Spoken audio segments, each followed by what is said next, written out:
નવસારીના હવેલી મોહલ્લામાં અધિક માસ નિમિત્તે વિવિધ ધાર્મિક મનોરથો અને 72 કલાકના અખંડ મંત્ર જાપનું ભવ્ય આયોજન કરવામાં આવ્યું. નમસ્કાર દર્શક મિત્રો, તમે જોઈ રહ્યા છો સાંઈ કુંભ સંચાલિત છઠ અને નવસારી લાઈવ.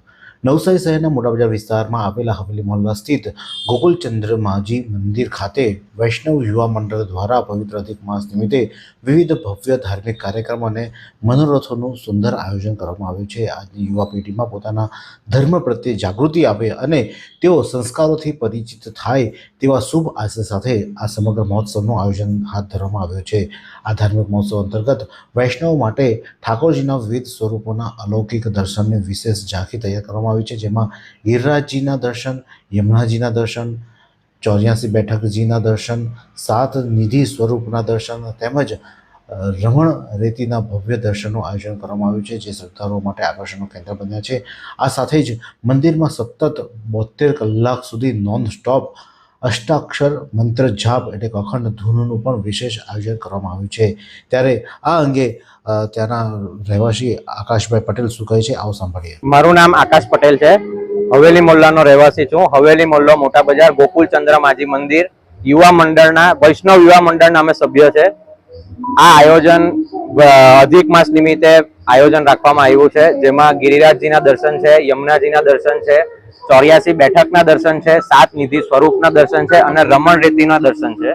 ત્યારબાદ 72 કલાક સુધી નોનસ્ટોપ હસ્તાક્ષર જાપ મંત્ર જાપનું પણ રાખ્યું છે. ત્યારબાદ રોજ 24 તારીખે જલેબી ઉત્સવ રાખ્યો છે ગિરિરાજજી પર મનોરથ. 25 તારીખે આપણે નાવ મનોરથ રાખ્યો છે યમુનાજી ઉપર.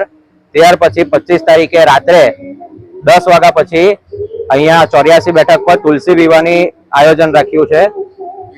ગિરિરાજજી પર ફૂલ મંદિરનું આયોજન મનોરથ છે. આ રીતનું આયોજન ભવ્ય કરવામાં આવ્યું છે, જેથી આજની યુવા પેઢીઓમાં ધર્મનો જે જાગૃતિ હોવી જોઈએ એ વધારવા માટેનો અમારો આ એક નાનો અમથો પ્રયાસ છે, જે અમે ઠાકોરજીની કૃપાથી આગળ વધારવાનો પ્રયાસ કરીએ છીએ.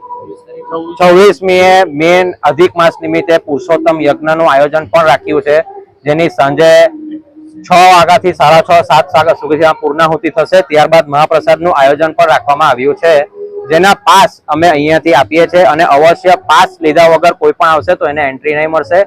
તો મંડળમાં અંદર મંદિર પાસેથી પાસનું કલેક્શન પણ અવશ્ય કરી લેવું. મહોત્સવના અંતિમ ચરણ 26 મેના રોજ અધિક માસ નિમિત્તે પુરુષોત્તમ યજ્ઞનું ભવ્ય આયોજન કરવામાં આવ્યું છે અને આ યજ્ઞની પૂર્ણાહુતિ સાંજે 6 થી 7 વાગ્યાની આસપાસ થશે. ત્યારે પુરુષોત્તમ યજ્ઞની પૂર્ણાહુતિ બાદ તમામ ભક્તો માટે મહાપ્રસાદ એટલે કે ભંડારાનું પણ આયોજન કરવામાં આવ્યું છે.